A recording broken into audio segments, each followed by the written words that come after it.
శత్రు సైన్యాన్ని మట్టుపెట్టిన పాపాన్ని ప్రక్షాళన చేసుకోవటానికి పూర్వకాలంలో దైవభక్తి పరాయణులైన రాజులు ఆలయాలను నిర్మించేవారు. ప్రజల్లో దైవభక్తిని, పాపభీతిని పెంపొందించేందుకు కూడా ఆలయాలు ఆనాడు తోడ్పడేవి. అలా కాకతీయ ప్రభులు నిర్మించిన ఆలయాల్లో పేరెన్నికగన్న ఆలయంగా ఖమ్మం జిల్లా కూసుమంచిలోని శ్రీ గణపేశ్వర ఆలయం ప్రసిద్ధికెక్కింది. ఇవాల్టి ఈటీవీ లైవ్ ఆధ్యాత్మిక ఛానల్ తీర్థయాత్ర కార్యక్రమంలో కాకతీయుల కాలం నాటి ప్రసిద్ధి చెందిన కూసుమంచి గణపేశ్వర ఆలయం విశేషాలను ఇప్పుడు తెలుసుకుందాం.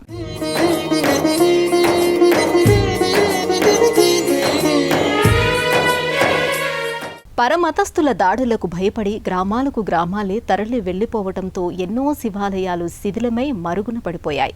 ఆ కోవలోనే అలనాడు సుప్రసిద్ధమైన ఆలయంగా భాసిల్లిన కూసుమంచి గణపేశ్వర ఆలయం కొన్ని దశాబ్దాల పాటు తన ప్రాభవాన్ని కోల్పోయి మరుగున పడిపోయింది.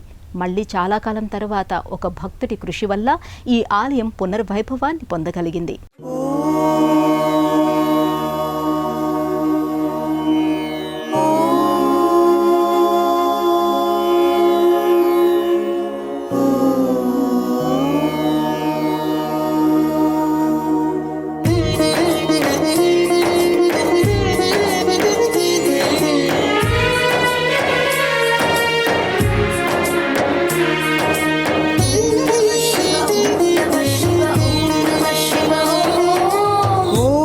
शिव बोलो जय जय ओम नमः शिव जय ओम नमः शिव बोलो जय जय ओम नमः शिव जय ओम नमः शिव बोलो जय जय ओम नमः शिव जय ओम नमः शिव बोलो जय जय ओम नमः शिव जय. దేవాధిదేవుడైన మహాదేవుణ్ణి పూజిస్తే మహాపాపాలు కూడా పటాపంచలైపోతాయని ప్రతీతి. శృతి సైనికుల్ని మట్టుపెట్టడం ద్వారా సంక్రమించిన పాపాన్ని పోగొట్టుకోవడానికి, న్యాయ నిర్ణయంలో లోపం జరిగినప్పుడు కలిగిన పాపాన్ని ప్రక్షాళన చేసుకోవడానికి 1000 శివాలయాలు కట్టించాలని కాకతీయ ప్రభువైన గణపతి దేవుడు నిర్ణయించుకున్నాడు. అది మాత్రమే కాక కాకతీయులు జైన మతాన్ని వీడి హిందూ ధర్మంలోకి తిరిగి ప్రవేశించి శైవాన్ని అనుసరించిన తర్వాత శివభక్తితో అనేక ఆలయాలను నిర్మించారు. కాకతీయ ప్రతాపరుద్రుడి పాలన తర్వాత ఢిల్లీ సుల్తానులు చాలా హిందూ దేవాలయాలను, కోటలను కొల్లగొట్టి సంపదను తరలించుకుని పోయారు.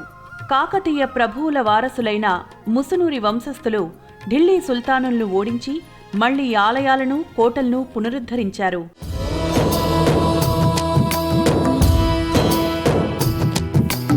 ఓంకారం సృష్టిసారం విధి లిఖితం మోక్షదక్షం సుభిక్షం గంగాంగం దివ్యలింగం గజముఖ వినుతం సాన్నపూర్ణ సమక్షం వేదార్థం వ్యాసపీఠం సురముని సహితం శాంతికాంతం సుఖాంతం విశ్వేశం చిత్ప్రకాశం శ్రితజన పరదం కాశీనాథం నమామి.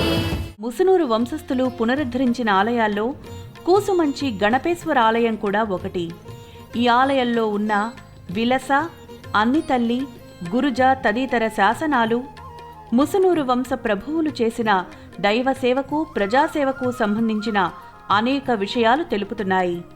ఆ కాలంలో దేవాలయాలు ఆధ్యాత్మిక కేంద్రాలుగా, కలివిడి తత్వాన్ని పెంపొందించే ప్రేరణాదాయమైన స్థలాలుగా, సాంస్కృతిక కేంద్రాలుగా, విద్యాలయంగా, వైద్యాలయంగా, ప్రకృతి విపత్తులు సంభవించినప్పుడు పునరావాస కేంద్రాలుగా ఉపయోగపడ్డాయని చెప్పడానికి ఈ శాసనాలే ఆధారం. ఇవి మాత్రమే కాక ఆ రోజుల్లో ధనాన్ని దాచడానికి, రాజ్యరక్షకు సంబంధించిన రహస్య మంతనాలను జరపడానికి కూడా దేవాలయాలను ఉపయోగించేవారని చరిత్రకారులు చెబుతారు. ఆ కోవకు చెందిన ఒక పురాతన చారిత్రక ఆధారమే ఈ కూసుమంచి గణపేశ్వరాలయం. परमेश्वराय चन्द्रशेखराय नमो भवाय गुणसम्भवाय शिवताण्डवाय नमो शिवाय परमेश्वराय चन्द्रशेखराय नमो भवाय गुणसम्भवाय शिवताण्डवाय नमो शिवाय परमेश्वराय चन्द्रशेखराय नमो ముసునూరి వంశస్థుల ఏలుబడిలో వైభవంగా వెలిగిన కూసుమంచి గణపేశ్వర ఆలయం కాలక్రమంలో కొన్ని దశాబ్దాల పాటు మరుగున పడిపోయింది. తిరిగి 2001లో కూసుమంచిలో పోలీస్ అధికారిగా పనిచేసిన సాధు వీరప్రతాప్ గారి చొరవతో మళ్లీ దీపం వెలిగింది. ఆయన గ్రామస్తుల సహకారంతో ఈ ఆలయాన్ని పునరుద్ధరించారు. తెలంగాణ రాష్ట్రం ఏర్పడిన తర్వాత ప్రభుత్వం తరపున కొంత నిధులు మంజూరు కావడంతో ఈ ఆలయానికి ఉపాలయంగా ఉన్న ముక్కంటేశ్వర ఆలయం పునర్నిర్మాణం చేపడుతోన్న సమయంలో దొరికిన ఓ శిలాశాసనం ఆధారంగా ఈ ఆలయ వైభవం, ప్రాశస్త్యం, ప్రాచీనతకు సంబంధించిన అనేక వివరాలు వెలుగులోకి వచ్చాయి. భక్త రామదాసుకు పుట్టినిల్లు, ఒకప్పటి అత్యంత పురాతన నగరం, పురాతన వ్యాపార కేంద్రం, అనేక ప్రాచీన రాజ్యాలకు రాజధానిగా వ్యవహరించిన ప్రదేశమైన నేలకొండపల్లికి కేవలం 20 కిలోమీటర్ల దూరంలో ఉంది కూసుమంచి గ్రామం. శంభో శివ శంకర చంద్రశేఖర వసీకర పంచవక్త్ర మహాశివారారా ఉగ్రనేత్ర జటాధర కైలాసవాసా దిగంబర చైతన్యమూర్తి సదాశివారారా కామేశానీకరమీరా వామదేవా వరమీరా ఢమఢమఢమఢమఢమరుకనాదం తువిచేరా ఆకాశగంగే ఉప్పొంగాలోకేశనీ వేదిగిరారా పరమేశ పామరులను కనరారా శంభో శివ శంకర చంద్రశేఖర వసీకర పంచవక్త్ర మహాశివారారా ఉగ్రనేత్ర జటాధర కైలాసవాసా దిగంబర చైతన్యమూర్తి సదాశివారారా. ఖమ్మం జిల్లా కూసుమంచి మండల కేంద్రం కూసుమంచి గ్రామానికి ఉత్తరం వైపున ఊరికి సుమారు 2 కిలోమీటర్ల దూరంలో ఊరి బయట పొలాల్లో గణపేశ్వర ఆలయం ఉంది. కాకతీయ ముసునూరి కాలపు శివాలయాల వాస్తు పద్ధతికి నిలువెత్తు నిదర్శనంగా నిలిచే రామప్ప దేవాలయం వంటి నక్షత్రాకార పునాది ప్రణాళికతో అద్భుతంగా నిర్మించిన ప్రాచీనమైన కట్టడం ఈ గణపేశ్వర ఆలయం. చాళుక్య వంశంలో ఒక శాఖకు పేరునిచ్చిన ప్రాచీన రాజధాని నగరంగా ముదిగొండకు కూడా కేవలం 20 కిలోమీటర్ల దూరంలో ఉంది కూసుమంచి గ్రామం. కాకతీయ ప్రభువులు అభివృద్ధికి నగరం, ఆలయం, నీటి వసతి అనే 3 ముఖ్యమైన అంశాలను ఆలంబనగా చేసుకున్నారు. ఈ 3 కూసుమంచి ఆలయం ప్రాంతంలో మనకు కనిపిస్తాయి. కాకతీయ ప్రభువుల కాలం నాటి నిర్మాణ కౌశలం, శిల్పకళా వైభవం ఈ ఆలయంలో ప్రస్ఫుటంగా కనిపిస్తాయి. కాకతీయుల తర్వాత ఈ ఆలయాన్ని పోషించిన కూసుమంచి ప్రభువులు చేసిన అభివృద్ధి కూడా ఈనాటికి స్పష్టంగా కనిపిస్తోంది.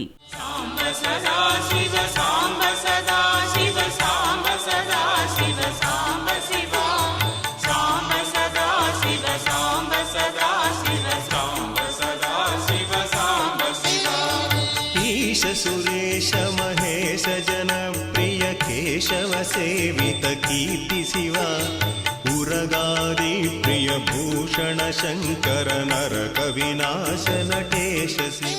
కాకతీయ ప్రభువులు మహాశివభక్తులు 1100 సంవత్సరాల క్రితం నాటి ఈ ఆలయాన్ని కాకతీయ ప్రభువైన గణపతి దేవుడి కాలంలో నిర్మించారని ఇక్కడి శిలా శాసనాలు స్పష్టం చేస్తున్నాయి. కాకతీయులు శివారాధకులు కావున వారి సామ్రాజ్య విస్తరణలో భాగంగా 1001 శివాలయాల నిర్మాణంలో భాగంగా కూసుమంచిలో ఈ ఆలయాన్ని నిర్మించారు. పూర్తి రాతి కట్టడంగా కనిపించే ఈ దేవాలయాన్ని 2 వరసలుగా రాళ్లతో నిర్మించారు. బయట వరసకు లోపల వరసకు మధ్య 3 అడుగుల ఖాళీ స్థలం ఉంటుంది. అంతర ప్రదక్షిణకు వీలుగా ఉంటుంది. వేసవి కాలంలో కూడా గర్భాలయంలో చాలా చల్లగా ఉంటుంది. ఈ దేవాలయాన్ని అలనాడే శాండ్విక్ టెక్నాలజీతో నిర్మించారు. ఇసుక పోసి ఇసుక మీద రాళ్లు నిలబెట్టారు. ఎత్తైన వేదిక మీద నిర్మించిన ఈ ఆలయానికి తూర్పు, దక్షిణం, ఉత్తర దిశల్లో మెట్ల నిర్మాణం గావించారు.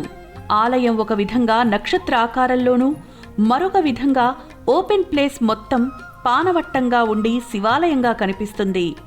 పెద్ద పెద్ద బండరాళ్లతో ఇంటర్లాక్ సిస్టంతో ఈ ఆలయాన్ని నిర్మించారు. 12 అడుగుల గోడను కూడా కేవలం 3 రాళ్లతో నిర్మించిన వైనం అబ్బురుపరుస్తుంది. అంటే ఒక్కొక్క రాయి 12 అడుగుల పొడవు, 15 అడుగుల మందం ఉంటుంది. మనోబుద్ధ్యహంకార చిత్తాని నాహం న చ శ్రోత్ర జిహ్వే న చ ఘ్రాణ నేత్రే जव्योम भूमिर्न तेजो न वायुः चिदानन्दरूप शिवोऽहं शिवोऽहं चिदानन्दरूप शिवोऽहं शिवोऽहं शिवोऽहं शिवोऽहं शिवोऽहं शिवोऽहम्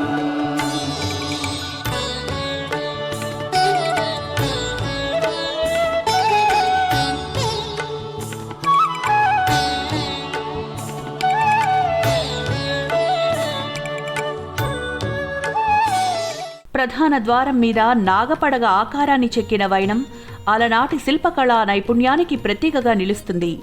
గర్భాలయ ద్వారం మీద గజలక్ష్మి రూపాన్ని పడగ రూపంలో చెక్కారు. ఈ కూసుమంచి గణపేశ్వర ఆలయం కాకతీయ శిల్పకళకు మచ్చుతునక. నందీశ్వరుడి మీదున్న గొలుసులను బంగారు గొలుసులంత సూక్ష్మమైన నగిషీతో చెక్కడం అలనాటి శిల్పకళా వైభవానికి అద్దం పడుతుంది. ఆలయంలో చుట్టూ నిర్మాణం గావించిన గోడల్లో అమర్చిన రాళ్లలో ఏనుగులు, వివిధ దేవీ దేవతల ఆకృతులు కనిపిస్తాయి. దక్షిణం వైపునున్న బండ మీద మూర పొడుగు ఆకారంలో 2 పాదాల గుర్తులుంటాయి. వీటిని శివుని పాదాలుగా భక్తులు భావిస్తారు. గర్భాలయంలో నెలకొనున్న శివలింగం భూమిలోకి 6 అడుగులు, పైకి 6 అడుగులుగా మొత్తం 12 అడుగుల ఎత్తు కలిగిన శివలింగంగా భాసిల్లుతోంది. మొత్తంగా దేశంలోని శివాలయాల్లో 6 అడుగుల 1 అంగుళం వైశాల్యం కలిగిన బ్రహ్మసూత్రం కలిగి ఉన్న ఏకైక శివలింగం ఇక్కడ మనకు గర్భాలయంలో దర్శనమిస్తుంది. ప్రతి ఉదయం సూర్యోదయ కాలంలో గర్భగుడిలో సూర్యకిరణాలు పడతాయి. సూర్యకిరణాలు నేరుగా స్వామివారి మీద పడడాన్ని ఈ ఆలయ నిర్మాణ వైశిష్ట్యానికి ప్రతీకగా భావించవచ్చు. నాలోన శివుడు గలడు, నీలోన శివుడు గలడు. నాలోన శివుడు గలడు, నీలోన శివుడు గలడు. నాలోన గల శివుడు, నీలోన గల శివుడు లోకమ్ములేలగలడు. నాలోన గల శివుడు, నీలోన గల శివుడు లోకమ్ములేలగలడు. కోరితే శోకమ్ము బాపగలడు. నాలోన శివుడు గలడు, నీలోన శివుడు గలడు. నాలోన శివుడు గలడు, నీలోన శివుడు గలడు. ఆలయానికి ఈశాన్య భాగంలో గంగాదేవి చెరువు ఉంటుంది. కానీ ఈ చెరువులో నీరు పూర్తిగా ఇంకిపోయింది. కాకతీయుల కాలంలో ఈ చెరువు ఈ ఊరిని మాత్రమే కాక చుట్టుపక్కల గ్రామాలను కూడా సస్యశ్యామలం చేసేదని చెబుతారు. ప్రధాన ఆలయానికి ఈశాన్య భాగంలోనే శ్మశాన వాటిక ఉంది. దానికానుకునే గంగాదేవి చెరువు సమీపంలోనే గంగమ్మ తల్లి ఆలయం ఉంటుంది. 5 అడుగుల ఎత్తు, 4 అడుగుల వెడల్పు ఉన్న ఈ గంగాదేవి రాతి విగ్రహాన్ని కూడా కాకతీయుల కాలంలోనే ప్రతిష్ఠించారని చారిత్రక ఆధారాలు చెబుతున్నాయి. ఈ ఆలయ శిల్పరీతి ప్రాచీనమైనదే కాక అత్యంత విశిష్టమైనది కూడా. మొత్తం గర్భాలయం ఎత్తు 12 అడుగులు. 6 అడుగులు కైవారంతో ఏకశిలారూపంగా శివలింగం, కింద 3 అడుగుల విస్తీర్ణంలో పానవట్టం నిర్మించబడింది. ఈ శివలింగం ఎత్తులో యావత్తు ఆసియా ఖండంలోనే 3వ స్థానంలో ఉంది. సదా తీర్థ సిద్ధం సదా భక్తరక్షం సదా శైవ పూజ్యం సదా శుద్ధ భస్మం సదా ధ్యానయుక్తం సదా జ్ఞానతల్పం భజే పార్వతీ వల్లభం నీలకంఠం.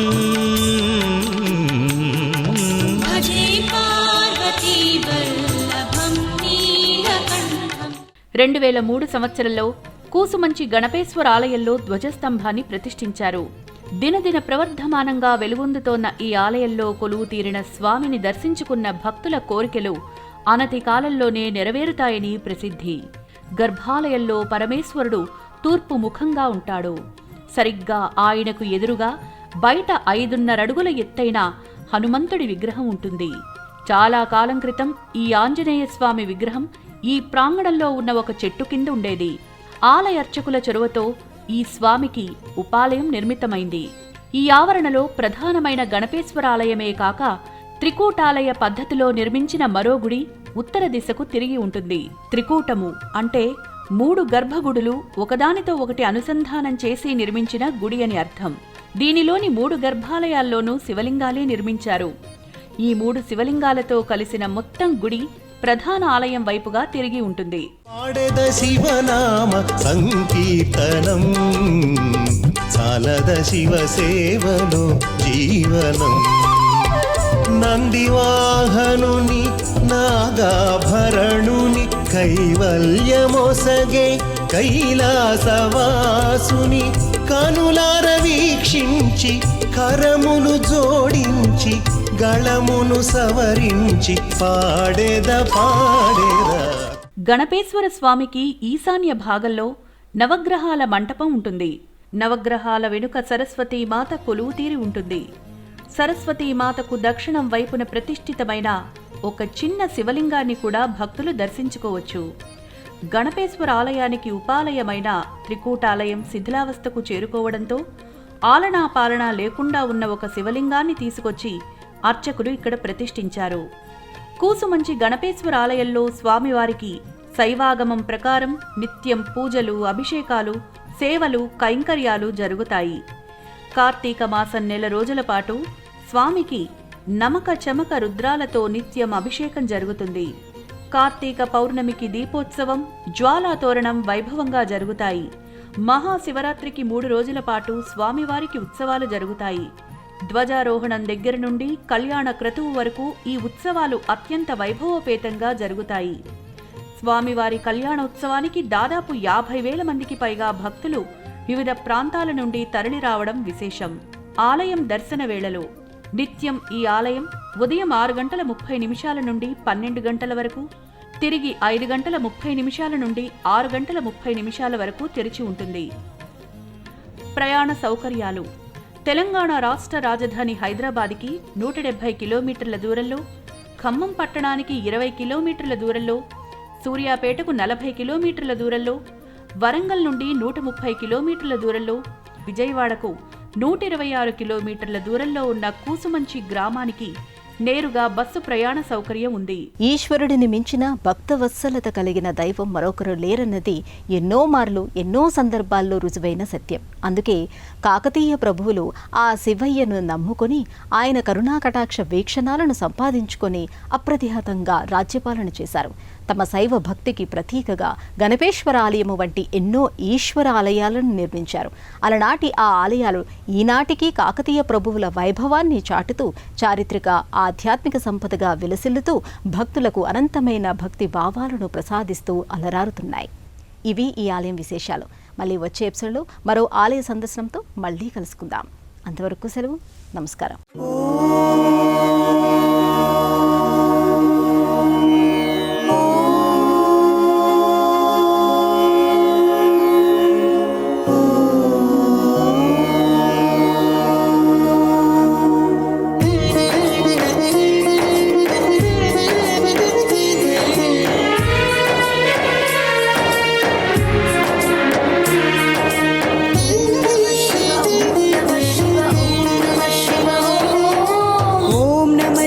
बोलो जय जय ओम नमः शिव जय ओम नमः शिव बोलो जय जय ओम नमः शिव जय ओम नमः शिव बोलो जय जय ओम नमः शिव जय ओम नमः शिव बोलो जय जय ओम नमः शिव जय.